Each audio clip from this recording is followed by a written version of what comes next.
This video is being brought to you today by Atlanta Gold and Coin Buyers, Metro Atlanta's premier gold, silver, and rare coin dealer. Well, what do you say, YouTube? Welcome to part 2 of our interview with Tony Davis of Atlanta Gold and Coin Buyers. If you haven't seen part 1, look for it in the description of this video. You need to watch that one first and then maybe come back to this one. But definitely check out part 1 first. That being said, let's roll right into it.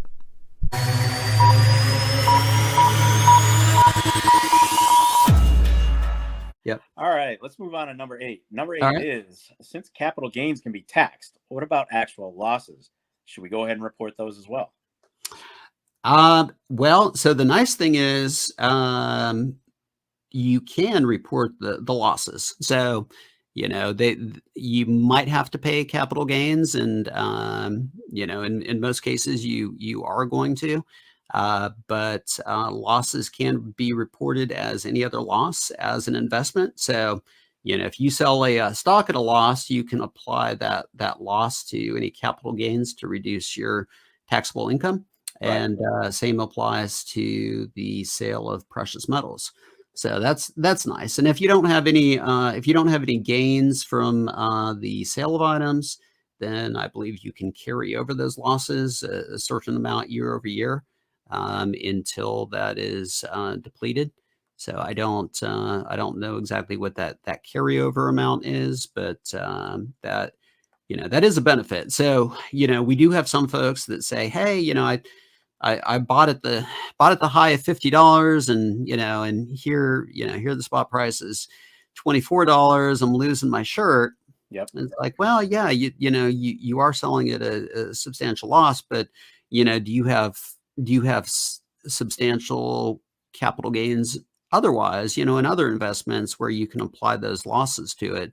And, you know, it's probably prudent overall to go ahead and report your losses against any other capital gains you might have to kind of reduce your liability for taxes. Exactly. Gotcha. Again, there's so much of this it just blows your mind to think about half of this stuff. It does. All right. Question number 9. Let's say I receive an inheritance of taxable bullion as a gift, but without receipts. How do I know how to evaluate them for calculating possible gains?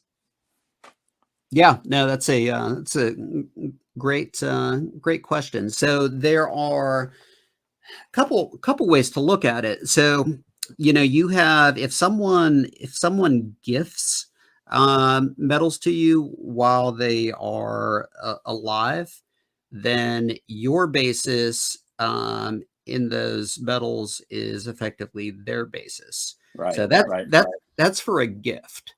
So, you know, you have grandma, and she's getting a little older, and you know, she wants to give you, you know, the $15,000 of precious metals, and here's her receipt, and so, you know, that effectively her basis, whatever that happens to be, becomes your basis. So that's how that works. Yeah. So the gifts are a little different than an inheritance that you receive as a result of the death of a loved one or family member. Mm-hmm. There is what is called a stepped up basis, which means that there is a new basis that forms as of the date of death.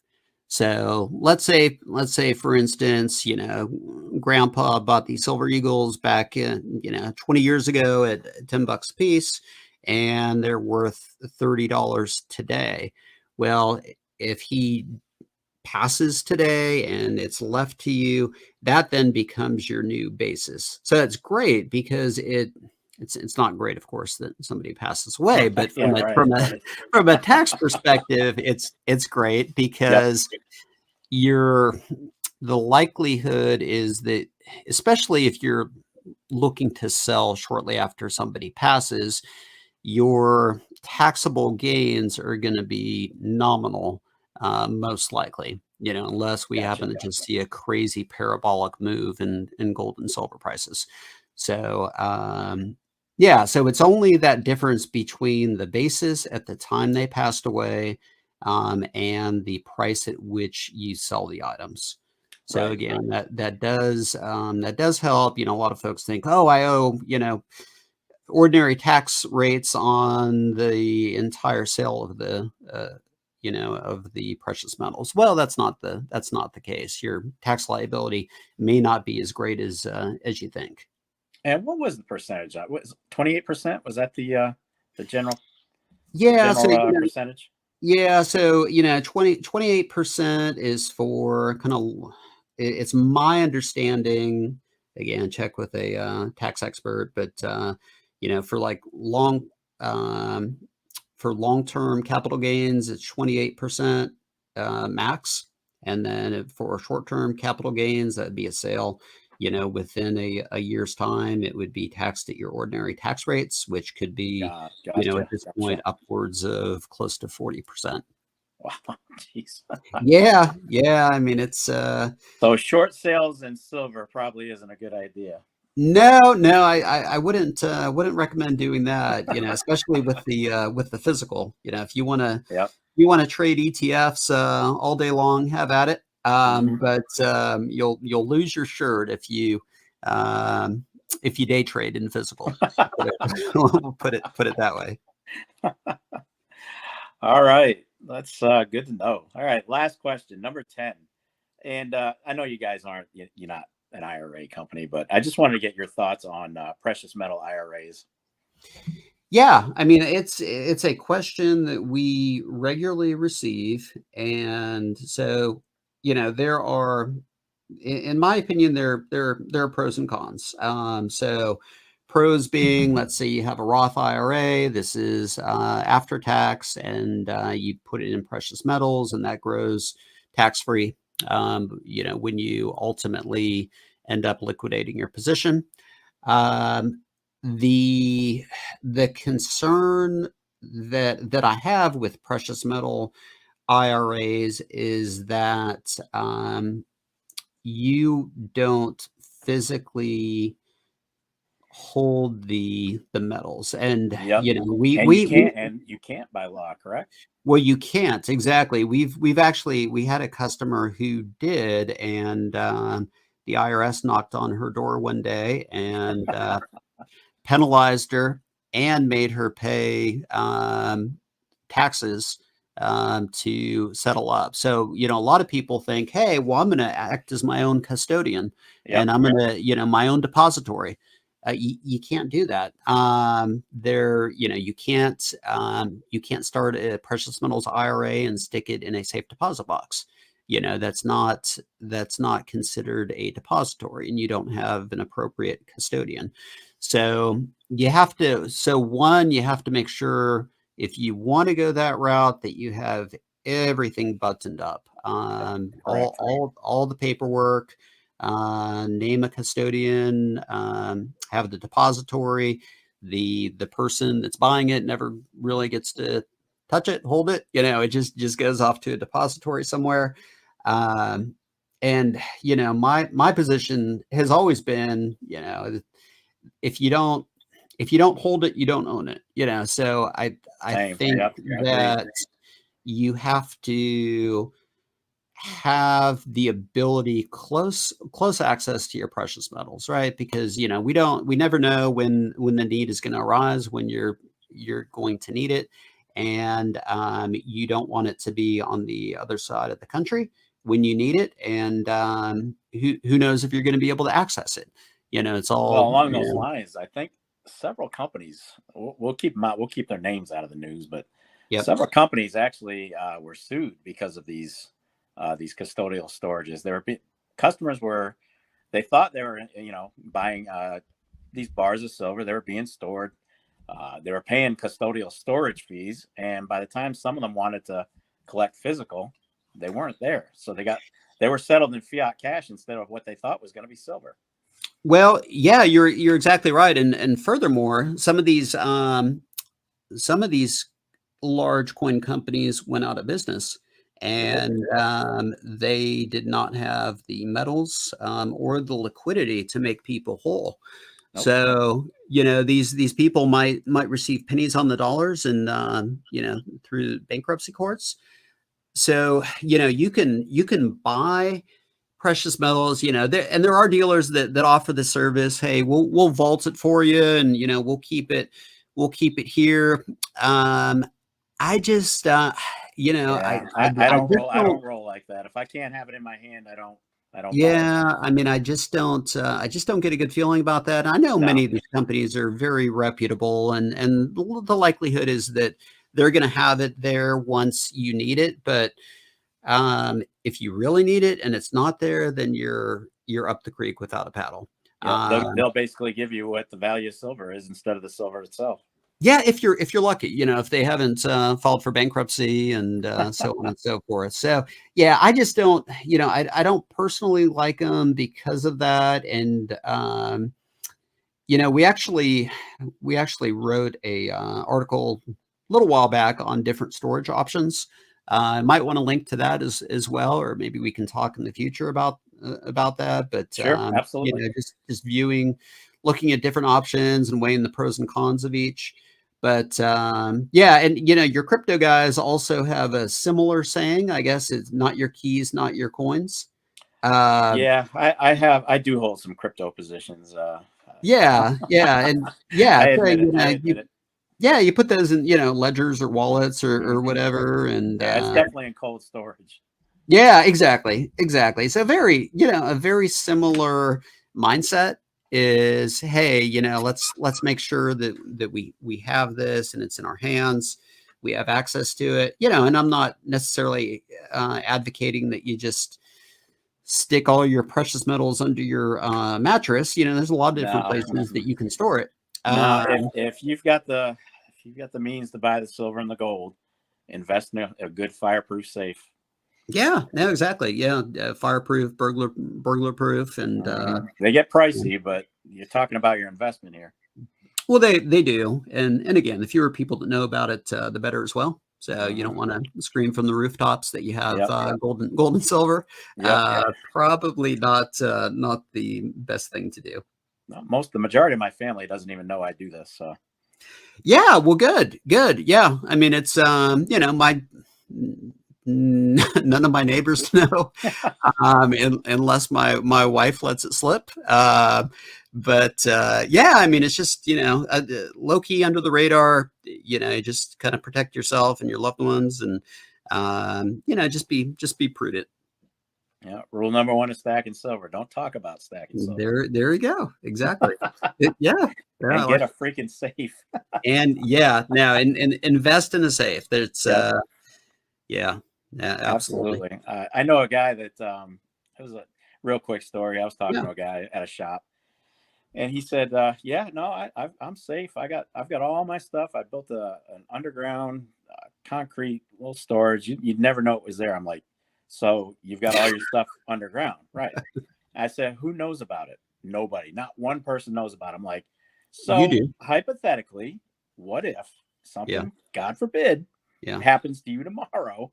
Guess what happens to that stuff that nobody knows about? And he's like, oh, yeah, I don't think I ever thought about it like that. Oh, yeah. I mean, that's not a hypothetical. We saw this firsthand. We had a customer here locally that had a brother up in Ohio, and fairly young guy, late 50s, I think, died of a heart attack unexpectedly. He owned like 10 acres of land backed up to a national forest. He had gone out and buried all of his precious metals. Wow. And they estimated that he had purchased over time, maybe $1 million worth. Nice. This guy was so good that they weren't able to find it anywhere. They brought out industrial metal detectors to try to find it, dug up the yard. So there is, and I don't have the address to give to your listeners, sorry. But there's $1 million worth of gold and silver in somebody's backyard or in the national forest up in Ohio. Yeah. So yeah, I mean, make sure at least somebody knows. Somebody has to. Now I keep that. My wife really doesn't care about all this. She's like, yeah, whatever. We buy what we want, whatever our interest is. She likes Coach purses. I like gold and silver. There you go. But also locked up in the safe, she knows how to access everything, account numbers, passwords, insurance documents, Exactly. everything that I have is obtainable through the safe. Yep. And it's even numbers. I've even set up a coin shop. If something happens to me, I've actually set up a coin shop for her to go to sell, because I trust this guy. And we talked about it. I said, do you mind if I, put you in the will as the go-to if she wants to sell the precious metals? And she's like, and he was like, absolutely. And I do trust this guy to take care of my family. No, that's a great point, and we have seen that firsthand. Unfortunately, over the 13 years we've been in business, we've some of our customers have passed away, and they had either notes or they had business cards or something. This is the person to go to if I ever pass away and you need to sell the items. So yeah, I mean, that's smart. That's risk management, right? Yeah, absolutely. You don't want to have somebody who is unfamiliar with the items in a vulnerable state go to someone and have them being taken advantage of. And that was, you just nailed it. You just nailed the nail on the head. Yeah. I didn't want her taken advantage of, because I know for every good dealer, and they're out there, there's several good guys out there. Yep. There are 20 bad ones who would take advantage of a grieving widow completely. Yeah, no, I mean, it's unfortunate, and that's that's the reality in most industries, unfortunately. But yeah, some people's eyes will light up, and it's a shame. You want people to act with integrity. You want people to act the way that you act in your business, and unfortunately, that's not the case. And again, when somebody's in that situation, if they're not an expert and, and they're having to liquidate for whatever reason, they could potentially leave tens of thousands of dollars on the table easily. Yep. And that's exactly why I encourage everybody, and the ones who have been stacking gold and silver for a while, they understand the value of building a relationship with your local coin shop. And I have stressed that time and time again. You have to, relationships. I mean, it's great that you have that relationship, but you've got to build that trust, and it goes both ways. And I've actually, for my coin shop, I've helped him in a lot of ways. I've helped him price out stuff. I've helped him take stuff in, and he's a great guy. And not only is he my coin shop guy, he's a friend. I consider him a friend. Yeah, and absolutely. that just shows the value of building relationships out in the community with coin and gold and silver shops. I mean, it helps. Yeah, I mean, there are so many benefits, and probably a good topic for another day. I can't stress it. Really can't stress it enough. We have people that have become close friends. I don't. It's more like just visiting with somebody, and visiting with a friend, and we just happen to exchange some metals for fiat. Yep. I mean, when I visit my guy, we don't even talk silver and gold yet. We talk, we laugh, we joke, we see, hey, how you been? What's going on? How's this? And then, all right, give me 10 eagles, and then that's the end of the day. Well, and he probably knows what you want before you ever ask, right? Matter of fact, he'll text me when he gets stuff in that he knows I'll like. So. Yeah, we do the same thing. And in times where there are shortages, which happens, as you well know, this past year, at times there was nothing to be had at just about any price. Those relationships are very important, because as a dealer, you want to take care of your good customers, your friends. And so that really puts you in the catbird seat, and have it be a legitimate relationship. It's not something trying to establish a relationship to get something. It's coin dealers, very like-minded people, freedom loving oriented people. You probably find that you have many of the same interests. Of course. Absolutely. I would, if I was, put it this way, if I was on vacation, I'd give this guy the key to my house. Yeah. I mean, and that's trust, and that's a relationship that he and I have built up, and it works for every facet of what we're doing. Oh, no So doubt. yeah, completely important, vital point. Well, we have touched on all 10 questions. Great. It's a lot to take in. And then It's a some. lot. It really is a lot. Again, this could probably be a 2-hour video minimum. Oh, sure. But we're working on a time frame here. But yeah, so we've talked about. I've got one more hypothetical question, not Yeah, of hypothetical, course. but one just kind of get an opinion. We've talked about the forms, reporting, cash, all this good stuff. How will all that change, in your opinion, if we ever go strictly to a CBDC? What do you think about that? I mean, that's going to blow reporting out the window because there's going to be everything is going to be traceable. Well, yeah, I mean, that is a really good question. And I can tell you, Neil, that a lot of our customers are buying precious metals because they're concerned about CBDCs, and they want something that's kind of outside of the system. And so it yeah, I mean, you could go down that rabbit hole again, Yep. and could be That's a whole other a video. whole separate session altogether. But yeah, I mean, people are concerned about that. You see what some of the potential limitations are, the concerns, and The lack of privacy. well, yeah, the lack of privacy being a big one. And it's not that, it's not that people are doing bad things. They just want a little bit of privacy in their lives. And I don't think that's too much to ask for. So well, here's the irony of that, and Yep. this is just my thought process. If Okay. God forbid we do go to a CBDC, and I really hope we don't, but they are trying. They're working Oh, hard. sure. Yep. I mean, other nations have already gone to it, or they're deep within the research stage of it. If we were, an ironic fallout from this could be that precious metals skyrocket. And just for the reason you said, they're looking for another avenue outside of the CBDC. And all of a sudden, boom, everybody goes to precious metals.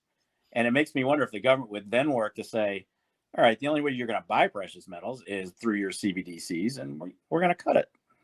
So there's so much that could go wrong with this. Yeah, I mean there is. I think there are bigger fish to fry. So I think that I think cryptocurrencies probably are going to be a little bit more of a threat, a little more of a direct threat. There's not, if something is viewed as a competing currency, I think that's going to be what the focus is going to be on. I think precious metals are a little bit down the line, but we know that in our country's history, precious metals have become illegal. As you probably well know, when FDR signed Executive Order 6102, he made it illegal for U.S. citizens to own gold. People turned it in at $20.67 an ounce, I believe. Yep. And a lot of that was melted down, and it wasn't until I believe 1974 where it once again became legal for U.S. citizens to own gold. So, there's some precedents out there, and yeah, it's some scary stuff. yeah. I don't think anybody is an advocate for CBDCs other than the government. But yeah. I mean, just a lot of limitations and social scores, and and the worst thing is they try to sell it to you as, well, this is going to be the answer to inflation. I'm like, to me, digital currency is still going to be a fiat, but as a microchip fiat, it's still going to be subject to inflation. It's going to be subject to everything. Oh yeah, without just because it goes digital doesn't mean you're not subject to inflation. Well, without a doubt, and as we well know, there are countries, especially Far East, Middle East, that are buying gold like there's no tomorrow. Yep. And, talk about potentially gold back currencies, whether it be the ruble, the yuan, the BRICS. And so I can tell you the first country that adopts a gold-backed currency, in my opinion, will quickly become the world's reserve currency. Yeah, I believe that too. Yeah. Yeah. It's where the intrinsic value is that's going to be the leader. That's true. Yeah, absolutely. All right. Well, we have gone through all our questions and some. Yeah. But yeah, no, I really appreciate your time on this, and we're going to launch this on Sunday, whatever the date is on Sunday. I don't even know the date, but it'll be this coming Sunday. Maybe. Yeah. Yeah. Okay. So we'll launch it about 1 or 2 o'clock on Sunday. But I want to thank you for being here and for your time and for your knowledge. Yeah, my pleasure. My pleasure. Really appreciate it. And next time I go down to the Georgia Aquarium, I'll be sure to make a visit, a little side city visit to you. Yeah, no, we're not too far off of 85. So yeah, just let me know. Would love to. Yeah, I believe we're coming down this summer. We're going to do the aquarium this summer. Oh, good. Yeah, it's a great aquarium. I'll be sure to let you know, and we'll stop, and you can give me the tour. All right. Sounds like a plan.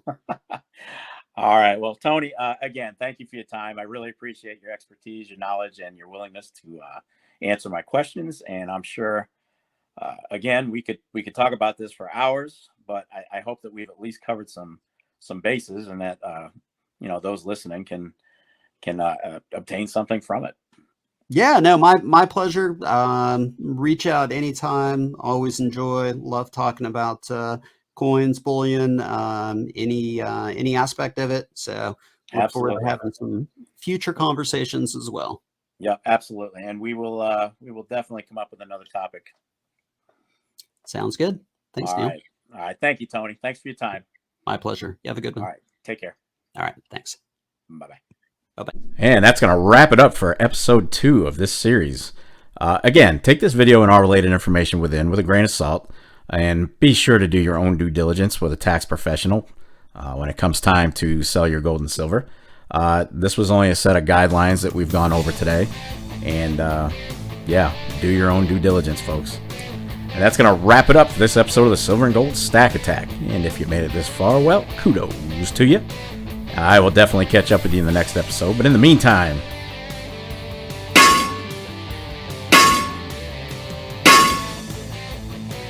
get stacked, folks. Stay safe and be well, everyone. I am out of here. Peace, folks.